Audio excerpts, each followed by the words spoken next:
ಹೌದು ವೀಕ್ಷಕರೇ, ಗಿಲ್ಲಿ ಕಾವ್ಯ ಮದುವೆ ಆಗೋದು 100% ಶತಸಿದ್ಧ ಅಂತಲೇ ಹೇಳ್ಬೋದು. ಯಾಕಂತಂತಂದರೆ ನೀವು ಬಿಗ್ ಬಾಸ್ ಸೀಸನ್ 12 ಏನು ಕಂಟೆಸ್ಟೆಂಟ್ ಆಗಿ ಏನು ಗಿಲ್ಲಿ ಕಾವ್ಯ ಅವರು ಆಟ ಆಡಿದರು ಬಿಗ್ ಬಾಸ್ ಸೀಸನ್ 12ರಲ್ಲಿ. ಅದಾದ ನಂತರ ಕೆಲವು ಏನು ಹೊರಗಡೆ ಬಂದ ಮೇಲೆ ಹಲವು ಸ್ಟೇಜ್ಗಳಲ್ಲಿ ಅವರು ಜೋಡಿಯಾಗಿ ಕಾಣಿಸ್ಕೊಳ್ಳುವಂಥ ರೀತಿಯಾಗಿರ್ಬೋದು, ಅವ್ರ ಮಧ್ಯೆ ಪ್ರೀತಿ ಇದೆ ಅನ್ನೋದಕ್ಕೆ ಒಂದು ಸಾಕ್ಷಿ ಅಂತಲೇ ಹೇಳ್ಬೋದು. ಹಾಗಾಗಿ ವೀಕ್ಷಕರು ಇವತ್ತು ಇದ್ರ ಬಗ್ಗೆ ಸ್ವಲ್ಪ ಕ್ಲಾರಿಟಿ ಕೊಡೋಣ ಅಂತೇಳಿ ಬಂದಿದ್ದೀನಿ ವೀಕ್ಷಕರೇ. ನಮ್ಮ ಒಂದು ಚಾನಲ್ ಸಬ್ಸ್ಕ್ರೈಬ್ ಮಾಡ್ಕೊಳ್ಳಿ, ಲೈಕ್ ಮಾಡಿ, ಕಾಮೆಂಟ್ ಮಾಡಿ, ಶೇರ್ ಮಾಡಿ. ಗಿಲ್ಲಿ ಅಭಿಮಾನಿಗಳೆಲ್ಲ ನಮ್ಮ ಒಂದು ಚಾನಲ್ ಸಬ್ಸ್ಕ್ರೈಬ್ ಮಾಡ್ಕೊಳ್ಳಿ.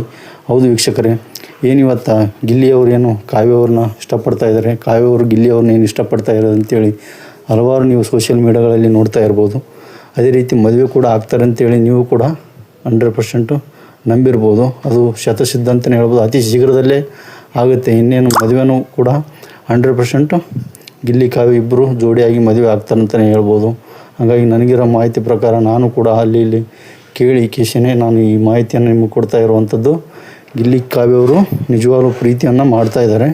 ಹಾಗಾಗಿ 100% ಇಬ್ಬರು ಜೋಡಿಯಾಗಿ ಒಂದು ಮದುವೆಯಾಗಿ ಹೊಸ ಜೀವನಕ್ಕೆ ಕಾಲಿಡುವಂಥದ್ದು 100% ಸತ್ಯ ಅಂತಲೇ ಹೇಳ್ಬೋದು ವೀಕ್ಷಕರೇ. ಹಾಗಾಗಿ ನಮ್ಮ ಒಂದು ಚಾನಲ್ ಸಬ್ಸ್ಕ್ರೈಬ್ ಮಾಡ್ಕೊಳ್ಳಿ. ಇಂಥ ಒಂದು ಇಂಪಾರ್ಟೆಂಟ್ ವಿಷಯಗಳನ್ನು ನಾನು ಒತ್ತು ತರ್ತೀನಿ ಅಂತೇಳಿ. ನಮಸ್ಕಾರ ವೀಕ್ಷಕರೇ.